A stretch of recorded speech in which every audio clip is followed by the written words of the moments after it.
Hello guys, आपका अपना बायोशूटर हर्षल सिंह। आज जो हम टॉपिक लेके आ रहे हैं बेटा वो है नाइट्रोजनेज एंजाइम जो होता है वो switch off by the oxygen.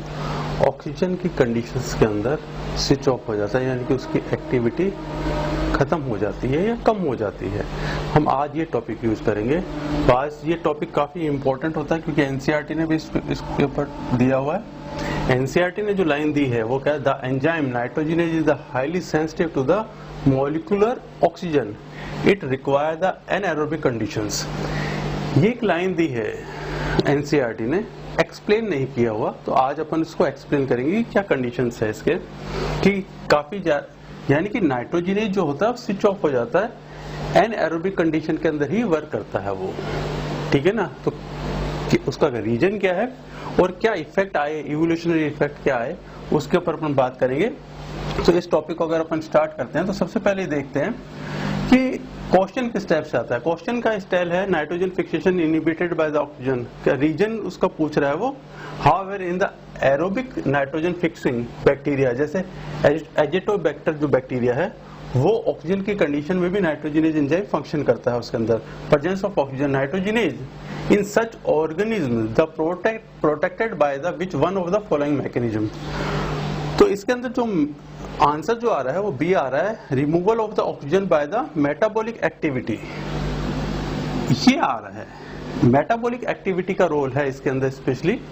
तो अपन को ये समझना है कि क्या वर्क क्या कर रहा है। तो अपन को इसके लिए सबसे पहले एक पॉइंट समझना होगा कि हमारा जो बायोमास बना हुआ है, बायोमास है वो कार्बन एंड नाइट्रोजन से है। अब कार्बन के एसिमिलेशन के लिए, यानी कार्बन की एंट्री के लिए 6 पाथवे है, 6 पाथवे है, जबकि नाइट्रोजन की एंट्री के लिए बायोमास के अंदर ओनली वन पाथवे है, वो है नाइट्रोजनेज के थ्रू। केवल नाइट्रोजनेज के थ्रू ही नाइट्रोजन की एंट्री होती है बायोमास के अंदर। ये हम कहेंगे मेटाबॉलिक एक्टिविटी के अंदर हमारी बॉडी के अंदर। तो काफी ज्यादा इंपॉर्टेंट हो जाता है ये पॉइंट। तो इसकी जो एंट्री है, यानी कि ये जो फंक्शनिंग है, उस फंक्शनिंग को समझने के लिए हमें पहले देखना पड़ेगा कि इसके स्विच ऑफ किस कंडीशंस के अंदर हो रहा है। तो इसके अंदर 3 स्टेजेज आती हैं, 3 स्टेजेज देख सकते हैं हम, स्टेजेज होती हैं इसके अंदर। पहली जो होगी वो जेनेटिकली होगी। जेनेटिकली के अंदर क्या होगा कि जो ऑक्सीजन है वो रिप्रेसर का वर्क करेगी, ठीक है ना। वो नाइट्रोजनेज एंजाइम के रिप्रेसर का वर्क करेगी और उसकी एक्टिविटी को रोक देगी। दूसरा जो होगा वो डाई नाइट्रोजनेज रिडक्टेज जो है, एफ फेरस प्रोटीन जो है, उसकी एक्टिविटी को रोक देगी, या कह सकते हैं हम ऑक्सीजन की प्रेजेंस में वो काफी सेंसिटिव हो जाता है।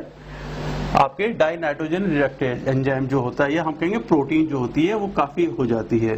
और तीसरी जो कंडीशन है वो ये होती है कि रेस्पिरेशन, ऑक्सीजन का जो रेस्पिरेशन है, ऑक्सीजन का जो रेस्पिरेशन है उसकी क्या कंडीशन बनती है, वो हायर होता है या लोअर होता है, उसकी कंडीशन के अकॉर्डिंग उसकी एक्टिविटी, या हम कहेंगे कि नाइट्रोजनेज एंजाइम का स्विच ऑफ कम होगा या ज्यादा होगा, वो ऑक्सीजन की प्रेजेंस यानी रेस्पिरेशन की कंडीशन के ऊपर डिपेंड करेगा।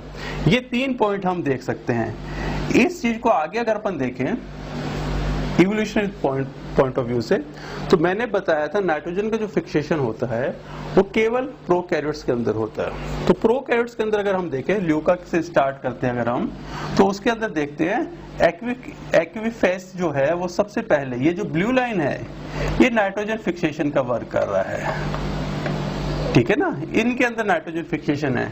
साइनोबैक्टीरिया वगैरह है, टिक्लोरोबिया है, ठीक है ना, फ्यूमिक्यूट्स है, ये सारे के सारे जो हैं।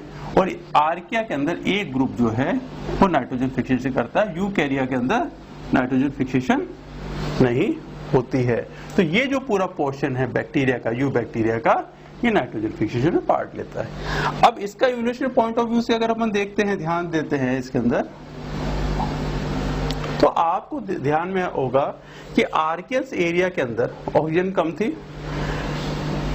प्रोटेरोजोइक जो एरिया है जहां पर साइनोबैक्टीरिया की ग्रोथ हुई थी, ठीक है ना, वहां पर ऐसा नहीं है कि वहां पर काफी मात्रा में ऑक्सीजन आ गई, ऐसा नहीं हुआ है।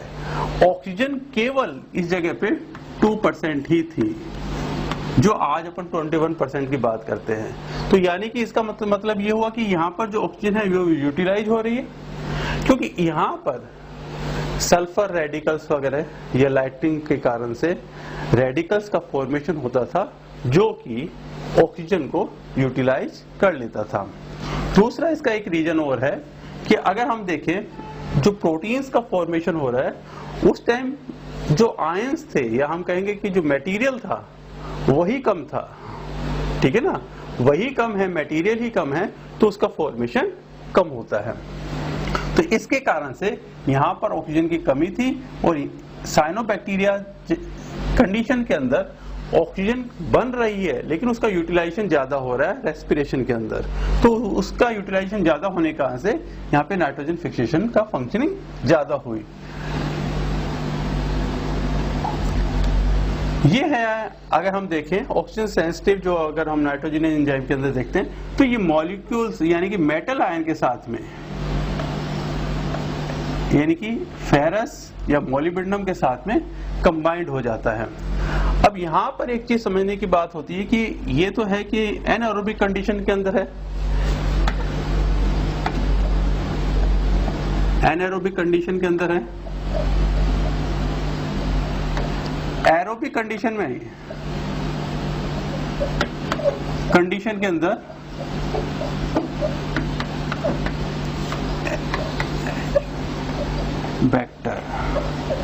बैक्टीरिया एजिटोबैक्टर बैक्टीरिया जो है उसके अंदर स्पेशली ऑब्लिगेटरी कंडीशंस होती है। इसके अंदर क्या होता है कि ये जो इसका जो एक्टिव साइट होता है, नाइट्रोजनेज एंजाइम का जो एक्टिव साइट होता है वो प्रोटेक्टिव हो जाता है, ठीक है ना, वो प्रोटेक्टिव हो जाता है। प्रोटेक्शन के लिए क्या होता है कि इसके अंदर जो ऑक्सीजन की सप्लाई जब होगी इसके अंदर तो डी टाइप का साइटोक्रोम ऑक्सीडेज जो एंजाइम है या आपके साइटोक्रोम ऑक्सीडेज जो कंडीशंस है वो कंटेंट जो होता है वो इंक्रीज हो जाता है जिससे ऑक्सीजन की कमी हो जाती है, ठीक है ना, ये आपको समझना है।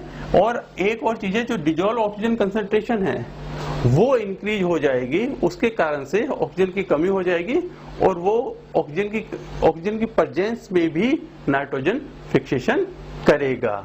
ये आपको पॉइंट ध्यान में रखना है। और इसके साथ साथ में आपको एक पॉइंट और ध्यान में रखना है कि नाइट्रोजन की जो एक्टिविटी, नाइट्रोजन एंजाइम की जो एक्टिविटी कम हुई है वो किस किस कंडीशन में कम होती है। ऑक्सीडेटिव फास्फोराइलेशन जो होता है या हम कहेंगे इलेक्ट्रॉन ट्रांसपोर्ट सिस्टम जो होता है, ठीक है ना, फोटोलाइटिक जो इलेक्ट्रॉन ट्रांसपोर्ट सिस्टम जो होता है उसमें जो फ्लेवोप्रोटीन जो होती है, फ्लेवोप्रोटीन से इलेक्ट्रॉन्स का जो ट्रांसफर होता है वो कम हो जाता है। या हम कहेंगे एटीपी के हाइड्रोलाइसिस की जो साइट होती है, एटीपी के हाइड्रोलाइसिस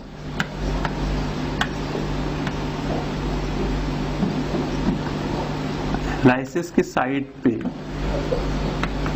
यहां पर एटीपी के हाइड्रोलाइसिस की साइट के ऊपर ऑक्सीजन का या कहेंगे हम ये स्विच ऑफिंग हो जाती है इसकी। और तीसरा है सबस्ट्रेट बाइंडिंग साइट के ऊपर,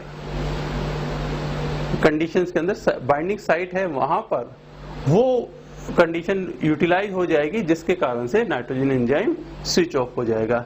ये कुछ पॉइंट्स थे इसके अंदर जो एक्सप्लेन करते हैं कि ऑक्सीजन की जो कंडीशन होती है वहां उस कंडीशन के अंदर नाइट्रोजन एंजाइम फंक्शन नहीं करता है। आपको कैसा लगा? Like, share and subscribe.